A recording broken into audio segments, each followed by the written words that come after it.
Hello, students. I hope you're doing well. I'd like to go through some notes for you on the Protist diagrams. So what you'll need for today is to get your Protist worksheet that you could have downloaded and printed. And if you can't print, then follow along and take some notes and do some sketching on a blank piece of paper. So the first thing I want to talk about is these three different protists we talk about. They used to be called protozoans, but we no longer use that term. The first one we're going to talk about is the euglena up here. And the euglena is interesting because, I don't know if you can see this at the bottom, he's both heterotrophic and also autotrophic.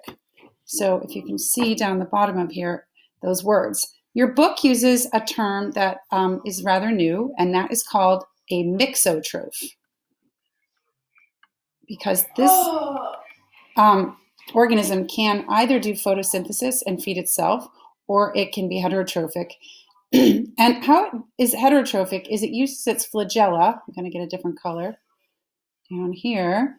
It uses its flagella to whip food, to move towards food, and also whip food into this area called the reservoir right here, and also down into something called the gullet, which is right down here, where it will trap food and start to break it off into vacuoles. The other way it gets food is it's autotrophic, and so it needs to find the sun. So it has this adaptation, which is rather interesting, called the red eye spot. So right here is a area that has some light-sensitive cells, and it can determine where the light is to move towards it. Right here, it has a contractile vacuole, and we know that some organisms that live in a hypotonic solution, like fresh water, they're constantly dealing with the fact that water is moving in, and they have to bail out. So this is our contractile vacuole filling up with fluid, and here are some tiny little contractile fibers that will help, once it gets full, to expel the fluid from the contractile vacuole. So like we said before, also, euglenas are very clever and they can be photosynthetic. So they have these chloroplasts here, which perform photosynthesis by trapping the sunlight energy and turning it into sugars. And we can see here, they're fairly large structures. And those are the chloroplasts. It's also a eukaryotic cell, so it has a nucleus. All of these have a nucleus. And the nucleus contains the DNA, and it controls the cell processes. Now this cell really does retain its shape fairly well. It doesn't have a cell wall, but it has something called a pellicle. And a pellicle is a rigid cell membrane. And so it has some structures in it that help it keep quite rigid, not just lipids. And you don't need to know, I don't even know what they are myself, but it goes all around the whole structure, this pellicle. Okay, I'm using a stylus for the first time, so I'm not quite so perfect. So here's the pellicle. It's kind of a thick cell membrane. Now, moving over to the amoeba here, the amoeba is covered, full of cytoplasm. The euglena also has cytoplasm here in yellow, but the amoeba, actually they all have cytoplasm. I'm going to really highlight this cytoplasm here because his cytoplasm is basically how he moves. He pushes his cytoplasm against his cell membrane. His cell membrane's down here, and his membrane is very fluid, and he creates these things called pseudopods. So right here we have a pseudopod. Maybe I'll get a different color. And his pseudopod, hold on for a sec. His pseudopod is this whole structure right here would be his pseudopod, and that word means false foot. And he pushes his cytoplasm, he uses his microtubules to do this, and pushes cytoplasm and extends this false foot and surrounds, it's how he moves, but also how he would surround, for example, a food particle. And he eats things and takes them in by this word we know, which is called a form of endocytosis called phagocytosis. And that is how he would engulf the food particles. And once he gets them inside of himself, he has them over here, these food vacuoles. For example, here's some food in the vacuoles, and he will fuse them with some digestive enzymes. That didn't work, sorry. He will fuse them with some digestive enzymes so that he can, let's show this not working. There we go. So he can digest the food. Again, he also has a nucleus here. His nucleus is where he keeps his DNA, right here, and controls all the cell processes. And here's a vacuole as well.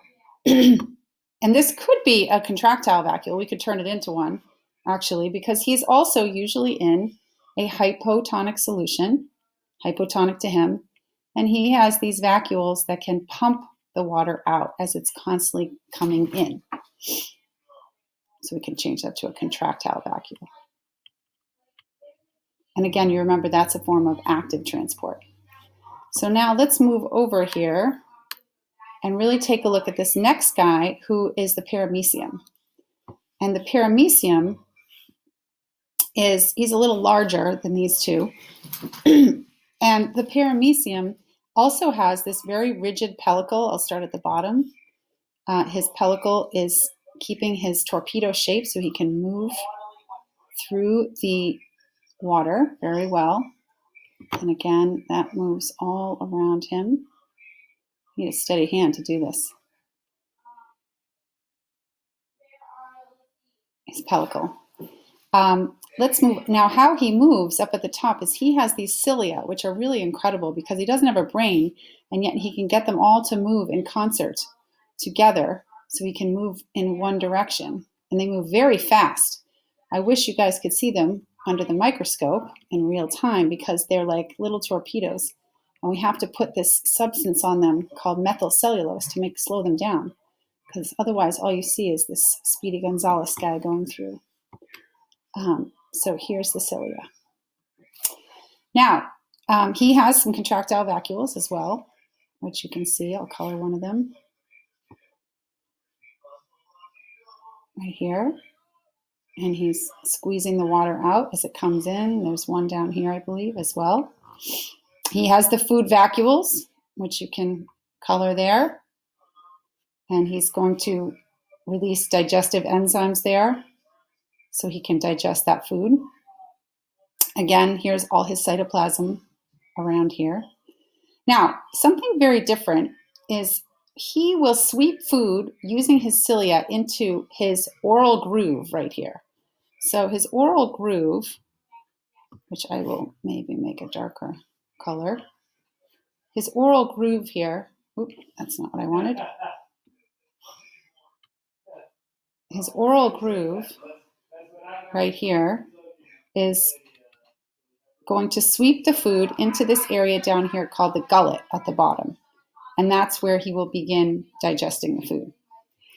Also, he has an interesting situation with his nuclei, because not only does he have a macronucleus, what we call a macronucleus, the large nucleus, which is kind of the regular nucleus that directs cell processes, but he also has this little nucleus right here, and his little nucleus is specifically used for something called conjugation, which we've learned about with bacteria very briefly. But these guys can also do a form of sort of sexual reproduction called conjugation. And they use this other nucleus to do this. So he is heterotrophic, as we've seen down here. And he also has, when he's done with his waste, he has something called an anal pore. And the anal pore will release the waste right here. So again, here are our three protists up close that we're kind of looking at. They used to be all sort of considered protozoans because they seem like more animal-like, but new information has told us that they're not as related to each other as we see. But they are a good way for you to see the different structures that are evolving in these unicellular organisms.